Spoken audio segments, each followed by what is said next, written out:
આમ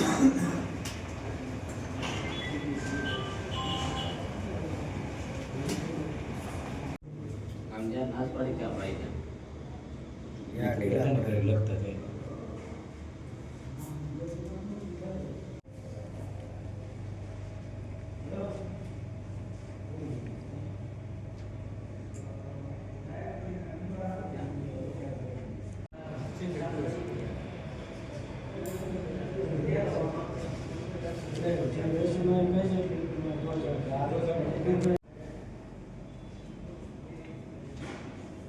આમાં એ રીતના ઉલ્લેખ કંઈ કર્યો હોય કે આમાં સત્ય હકીકત પોલીસ તપાસ કરે.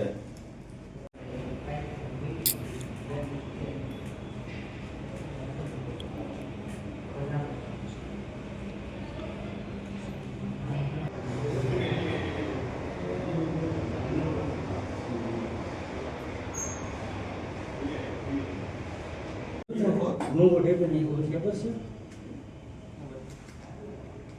ડુંગર પર આવી નતા મારી છે હું ઢેપે નહીં. નવનીતભાઈ ડાયાભાઈ બાલદિયા કોળી, ગામ બગદાણા.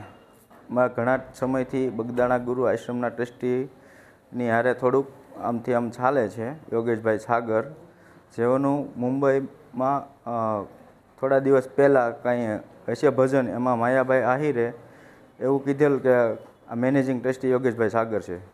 તો અત્યારે હાલમાં કોઈ બગદાણા ગુરુ આશ્રમની અંદર મેનેજિંગ ટ્રસ્ટી નથી. તો મેં આતાને વાત કરી કે આતા આ રીતનું છે કે બગદાણા મેનેજિંગ ટ્રસ્ટી કોઈ છે નહીં.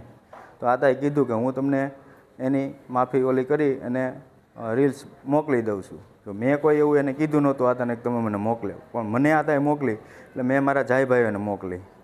પછી બીજા દિવસે એમના દીકરાનો જયરાજભાઈનો ફોન આવ્યો મારામાં કે તું ક્યાં છો ને તને મળવાનું છે. તો મેં કીધું હું બગદાણા છું, આશ્રમે છું, ગમે ત્યારે આવો ત્યારે મળશું. પછી પાછા મારા એક બીજા મિત્ર છે રામભાઈ વાળા કરી, તો એમને મળ્યા એટલે એમનામાં ફોન આવ્યો કે ભાઈ આ કોણ છે ને શું છે. તો રામભાઈ કીધું કે જાયભાઈ છે, એવું કાંઈ છે નહીં. એનું બધું મને બોલાવ્યો, વાતચીત કરી તો એવું કાંઈ હતું નહીં. પછી આ લોકો રાતે આવ્યા છે ને મારું ટ્રેક્ટર ઊભું રાખ્યું. ટ્રેક્ટર ઊભું રાખી અને ટ્રેક્ટરમાંથી છાવી કાઢી ગયા. મારા છોકરાનો ફોન આવ્યો કે પપ્પા કોઈ આપણા ટ્રેક્ટરમાંથી છાવી કાઢીને ટ્રેક્ટર ઊભું રાખીને અહીંથી વહી ગયા છે. તો હું ત્યાં ગયો તો પછી ગાડી પાછળ ગાડી લઈને હતા, વેરના ગાડી હતી અને એની પાછળ હું ગયો. તો પછી એ લોકોએ ગાડી આગળ જવા દીધી. તો પછી પાછળ મારી પાછળ ગાડી આવીને કે તું કેમ અમારી રેકી કરે છે. તો એમાંથી 4 જણા ઉતરી ખાલી એટલું બોલી અને ધોકાને પાઇપે મને મારીને હાથે પગે બધે ઈજા કરી છે. પછી થોડી વારથી કે બીજી સ્વીપ ગાડી આવી તો એમાંથી 4 જણા ઉતર્યા. તો એ લોકોએ ધોકા પાઇપ કાઢી અને મને બધી જગ્યાએ માર્યો છે. અમારા હાથે ફ્રેક્ચર આવ્યું છે, 2 પગ, બે હાથે, પાછળ, કમરના ભાગે બધી જગ્યાએ મને મારેલો છે. ત્યાર પછી અમે અહીંયા હનુમત હોસ્પિટલમાં એડમિટ થયા. પછી સાહેબ બગદાણા પોલીસ સ્ટેશનમાંથી અમે અહીંયા આવ્યા હતા લખવા, એટલે એમાં ફરિયાદ આપી છે. અને અમારા 2 મોબાઈલ તોડી નાખ્યા, મારી 2 વ્હીલ બાઇક તોડી નાખી. અને સાહેબને મારી નમ્ર વિનંતી છે કે આની યોગ્ય તપાસ થાય, આમાં કોણ કોણ પાછળ છે આ કારણની અંદર. એટલી મારી એસપી સાહેબને મારી વિનંતી છે કે આની અંદર કદાચ મોટા માથા હોય ખરા કાંઈ પણ,